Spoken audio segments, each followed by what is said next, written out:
Va-t-il falloir mettre Google Chrome à la poubelle? Je n'en suis pas sûr, mais en tout cas, Google a de la concurrence parce que OpenAI, le créateur de ChatGPT, a lancé ChatGPT Atlas, le navigateur de ChatGPT. Je l'ai testé pendant quelques jours et il fallait que je vous en touche un mot. On n'imagine pas aujourd'hui à quel point il y a une guerre qui a lieu entre les différents navigateurs qui nous permettent d'accéder au site internet. Évidemment, cette guerre elle a été exacerbée depuis 2008 avec l'arrivée de Google Chrome qui est arrivé avec une promesse, celle de faire la navigation beaucoup plus rapidement que les autres navigateurs.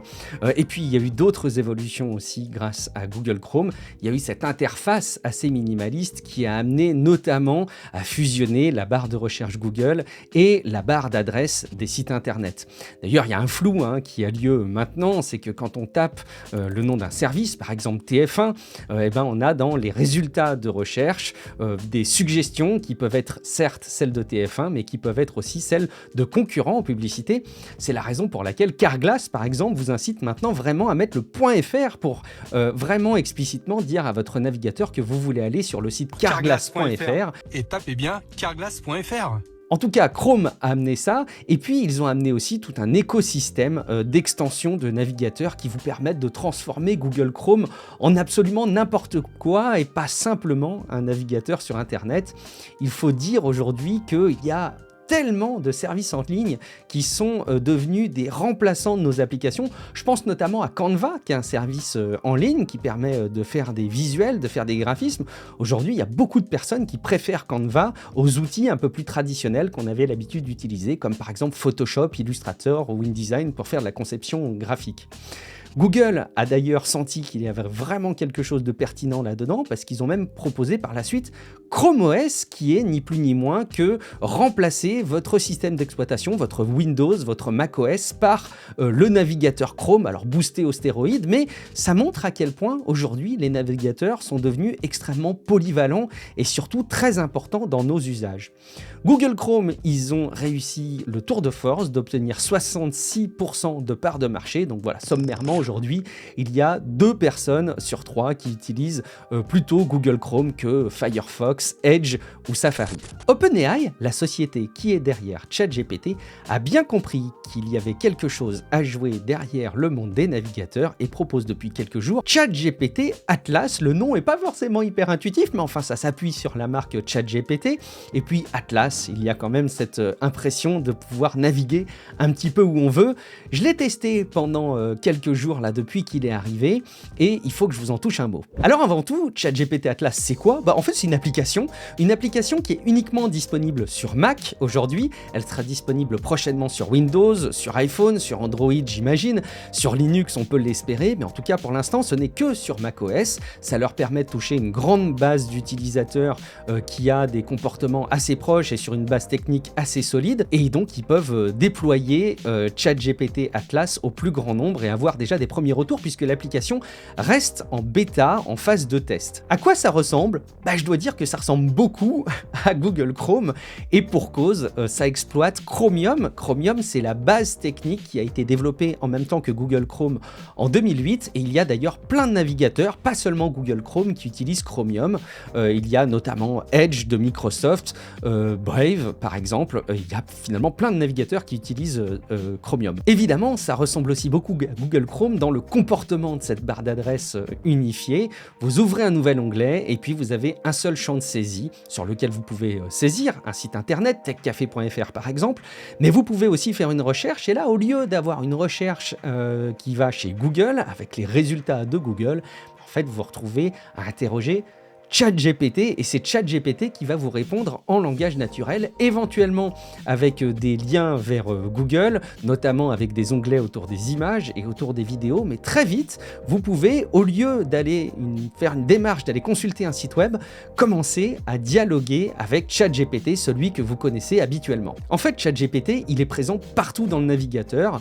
Déjà, dans ce champ de recherche, il y a des suggestions qui vont être personnalisées par rapport à ce que ChatGPT a appris de vous et ce qu'il continuera à apprendre de vous. Mais ChatGPT, il est aussi largement disponible à droite, à côté de chacune de vos navigations de page web, et vous pouvez demander à ChatGPT d'interagir durant votre navigation. Par exemple, si vous allez sur un site internet, vous consultez un article, eh bien vous pouvez ouvrir la petite fenêtre ChatGPT juste à côté et il va voir tout le contenu de la fenêtre. Il va y accéder parce que c'est affiché dans le navigateur et vous allez pouvoir interroger ChatGPT pour lui demander par exemple de résumer l'article, de vous sortir les points les plus importants. Vous allez pouvoir aussi lui demander des infos par rapport au contenu qui est abordé dans l'article, mais qui est abordé ailleurs sur Internet, lui demander un suivi. Par exemple, si vous allez sur un texte de loi d'il y a quelques années, vous allez pouvoir lui demander si cette loi est depuis la publication de cet article toujours en application. Et en vrai, c'est un petit changement quand même assez important parce qu'aujourd'hui,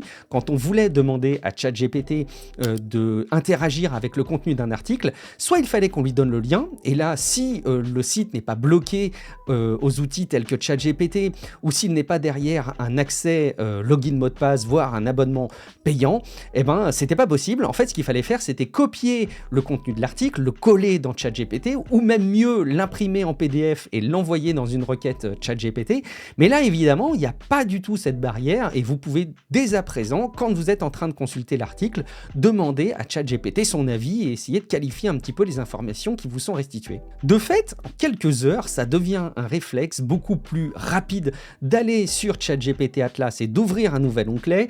Vous avez les raccourcis habituels, je vous les rappelle dans un navigateur, si vous faites commande T, CMD T sur Mac ou CTRL T sur votre clavier, vous ouvrez un nouvel onglet et là évidemment ça fonctionne et ça devient le raccourci que vous faites le plus souvent, y compris pour interroger ChatGPT, même si vous n'êtes pas dans une démarche d'aller consulter Internet. Et quelque part c'est ça qu'il faut retenir, c'est qu'il y a une forme de fusion entre interroger le chatbot par IA ChatGPT et aller sur Internet. Finalement ce comportement tend à se noyer comme Google avait réussi à noyer la consultation des sites internet et la recherche sur Google. Bon, il y a un petit désagrément quand même, à force de multiplier les requêtes à ChatGPT au travers du navigateur, même si c'est d'ailleurs pas toujours des requêtes qu'on veut explicitement faire en tant que dialogue à ChatGPT, c'est que tout ça se retrouve dans votre historique de ChatGPT qui était déjà particulièrement bordélique et désormais il se retrouve aussi noyé par toutes les micro-interactions que vous aurez dans le navigateur ChatGPT Atlas. Autre truc cool qui est disponible dans ChatGPT Atlas,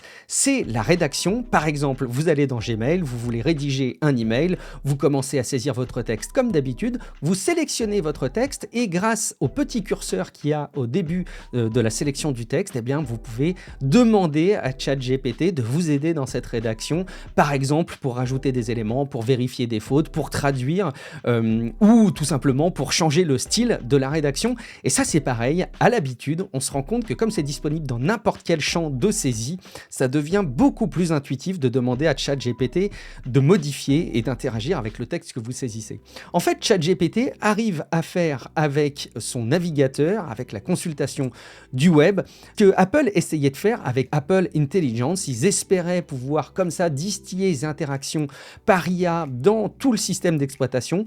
Je trouve qu'ils n'y sont pas si bien arrivés que ça, là où OpenAI y arrive finalement plutôt très bien. ChatGPT Atlas, il fait comme ChatGPT et il a de la mémoire. Il va garder à l'esprit tout ce que vous faites sur Internet. Alors, justement, il y a des avantages, mais vous allez vite le comprendre, des risques à ça, et en tout cas, tout ce que vous allez faire au travers du navigateur, eh bien, ChatGPT va pouvoir s'en rappeler. Alors, ça va être génial si, par exemple, demain, vous voulez lui demander des statistiques du temps que vous avez passé sur tel ou tel site Internet. Si jamais vous voulez lui faire des résumés de vos navigations sur Internet, donc ça peut être très très cool. Vous pouvez aussi lui demander de retrouver ce site de vente en ligne sur lequel vous avez lorgné pendant un petit moment sur une nouvelle paire de baskets et puis il va vous retrouver ces éléments-là. Mais par contre, il va vraiment se souvenir de tout. Ça n'est pas sans rappeler la fonctionnalité de Microsoft qu'ils avaient proposée dans une récente version de Windows qui est Recall. Et cette fonctionnalité, elle vise à sauvegarder en mémoire tout ce qui se passe à votre écran pour après vous permettre d'interroger une IA et essayer de savoir qu'est-ce qui s'est passé à tel moment, quand est-ce que s'est passée telle interaction ou quand est-ce que vous avez reçu tel message. Le simple fait que ce soit malgré vous que ça se passe, pour moi, ça commence à être un petit peu dangereux. Si vous testez ChatGPT Atlas, ayez bien à l'esprit cette fonctionnalité. Vous avez la possibilité d'exclure une navigation sur un site internet pour que ChatGPT ne le voit pas. Il faut faire confiance évidemment à ChatGPT Atlas, mais vous pouvez demander quand vous allez sur votre site de banque en ligne, par exemple, de ne pas se rappeler de ce qui va se passer, ou si vous allez sur un site comme par exemple le site de l'administration des impôts, bon, vous n'avez pas forcément envie que ChatGPT se rappelle de ce que vous faites sur ce site internet. Je crois que vous commencez là à comprendre les enjeux qu'il va y avoir par rapport à cette nouvelle fonctionnalité, à ce rapprochement entre les chatbots par IA comme ChatGPT et la navigation par Internet, c'est qu'il va y avoir une espèce de flou qui va s'installer. Ça apporte forcément des avantages, mais c'est pas sans poser un certain nombre de questions, et surtout la vitesse à laquelle ça va arriver va amener pas mal de gens à perdre un petit peu les pédales et à pas trop comprendre ce qui se passe techniquement. Une autre conséquence hyper importante, c'est évidemment l'écosystème de la publicité et des sites internet. Aujourd'hui, il y a une grande part de l'économie d'internet qui s'appuie sur la publicité, bien évidemment. Et la publicité, elle est aujourd'hui largement supportée par Google. Google tire un énorme morceau de ses revenus des publicités sur internet. Et ça, forcément, ça risque de leur faire de l'ombre. Alors, comment ça va se passer demain si jamais toute notre navigation à Internet, ou en tout cas la plupart de notre consultation des sites Internet passe par un chatbot, par intelligence artificielle? Comment ça va se passer aussi en termes de visibilité pour les sites Internet, pour les services? Comment ça va se passer aussi pour le SEO? On parlait de SEO pour le Search Engine Optimization. C'était la manière dont les sites Internet étaient implémentés pour bien apparaître dans les moteurs de recherche.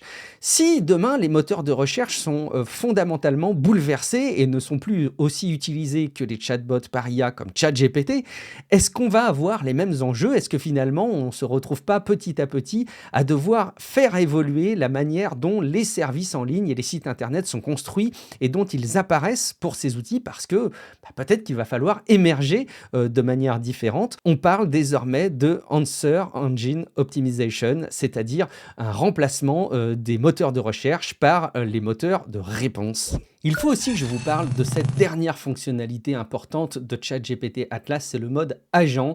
Imaginez le fait que vous puissiez confier une tâche un peu plus complexe à ChatGPT au travers du navigateur et qu'il soit capable d'aller récupérer des tableaux pour aller les injecter dans des bases de données, pour les pouvoir après interagir avec d'autres services, lui faire faire des exercices de fond un petit peu plus compliqués. Alors je vous avoue que dans mes tests, j'ai pas encore trouvé vraiment de comportement convaincant et j'ai pas non plus trouvé de cas d'usage, donc peut-être que là on est sur quelque chose d'un petit peu plus futuriste qui s'avérera très convaincant quand ce sera pleinement utilisable et pleinement déployé. Pour l'instant, je vous avoue que c'est pas forcément très convaincant pour moi. Vous allez me demander peut-être, est-ce que, Guillaume, tu me conseilles d'installer ChatGPT Atlas? Alors déjà, il faut être sur Mac, donc ça peut être un petit peu limitant pour l'instant. Moi, je peux évidemment que vous encourager à le tester en ayant conscience, encore une fois, que il va scanner tout ce que vous allez faire, sauf si vous lui demandez explicitement de ne pas le faire sur certains sites internet. Vous pouvez évidemment désactiver les éléments de mémoire. Après, la question qu'il faut se poser, c'est que si on désactive ces éléments, est-ce qu'on a vraiment envie et besoin de tester cette expérience? C'est à vous de voir, bien entendu.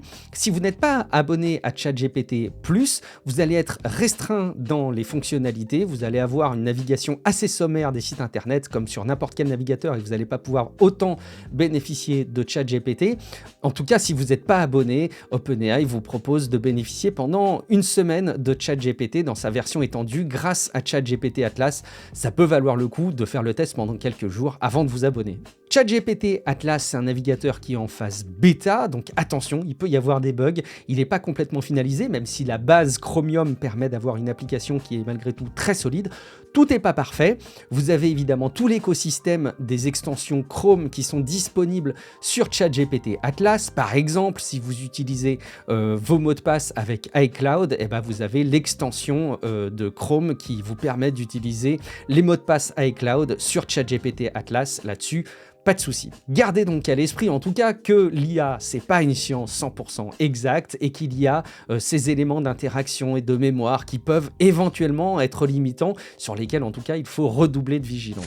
Est-ce que ça va fonctionner? Est-ce que Google a peur? Bon, ça, c'est difficile de le dire, le navigateur, il vient de sortir uniquement depuis quelques jours. Moi, j'ai de bonnes raisons de penser que Google va faire quelque chose de très simple, c'est qu'ils vont injecter encore plus massivement leur IA, comme ils le font déjà, Gemini, dans Google Chrome, et qu'ils vont matraquer l'IA encore plus qu'ils ne le font aujourd'hui, pour capitaliser sur la base installée de Google Chrome, qui est évidemment énorme. Moi, j'ai tendance à penser que ChatGPT Atlas, il va détrôner d'autres navigateurs et qu'il va commencer à prendre de plus en plus de place. Évidemment Safari, surtout quand ChatGPT Atlas est disponible exclusivement sur macOS dans un premier temps, mais aussi les Microsoft Edge ou les Brave, à part certains usages et certains besoins qu'on a bien spécifiques avec des navigateurs, je pense que c'est aussi et surtout là que ChatGPT va prendre sa place. J'espère que cet éclairage de ChatGPT Atlas vous aura aidé à y voir plus clair. Restez abonnés à la chaîne YouTube Tech Café et je vous dis à très vite dans une prochaine vidéo. Ciao à toutes et à tous.